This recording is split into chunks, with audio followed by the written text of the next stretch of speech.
नमस्कार दोस्तों, आप सभी लोगों का हमारे YouTube चैनल पर बहुत बहुत स्वागत है। आज मैं अपने चैनल के माध्यम से बहुत ही प्यारा सा कजरी गीत सुना रहा हूँ। यदि आप लोगों को मेरा गीत अच्छा लगे तो आप लोग मेरे चैनल को लाइक करें, सब्सक्राइब करें और कमेंट में लिख के ज़रूर बताएं कि आप लोगों को मेरा गीत कैसा लगा। धन्यवाद।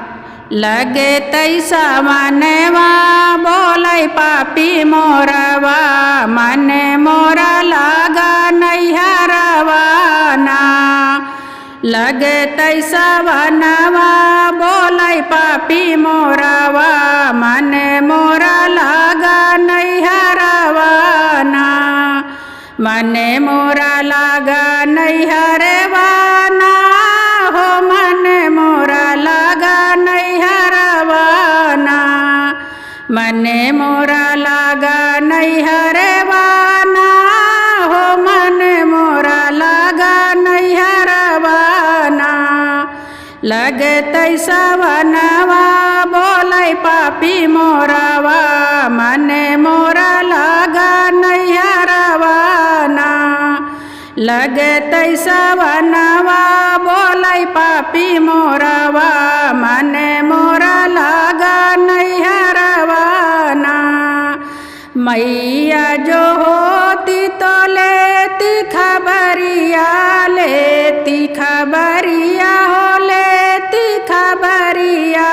मैया जो होती तो लेती खबरिया, बापाई का मोर कठोर कर जवा, मन मोरा लागा नैहरवा ना। बापाई का मोर कठोर कर जवा, मन मोरा लागा नैहरवा ना। लगे तैसा बनवा बोलै पापी मोरवा, मन मोरा लागा नैहरवा ना। लगे तैसा बनवा बोलै पापी मोरवा, मन मोरा लागा नैहरवा ना। चाची जो होती तो लेती खबरिया, लेती खबरिया हो लेती खबरिया। चाची जो होती तो लेती खबरिया, चाचा का मोर कठोर कर जवा, मन मोरा लागा नैहरवा ना। चाचा का मोर कठोर कर जवा, मन मोरा लागा नैहरवा ना। लगे तैसा बनवा बोलै पापी मोरवा, मन मोरा लागा नैहरवा ना। लगे तैसा बनवा बोलै पापी मोरवा, मन मोरा लागा नैहरवा ना।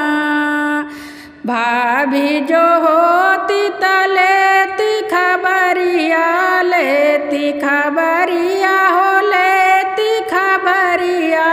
भाभी जो होती तो लेती खबरिया, भैया का मोर कठोर कर जवा, मन मोरा लागा नैहरवा ना। भैया के मोर कठोर कर जवा, मन मोरा लागा नैहरवा ना। लगे तैसा बनवा बोलै पापी मोरवा, मन मोरा लागा नैहरवा ना। लगे तैसा बनवा बोलै पापी मोरवा,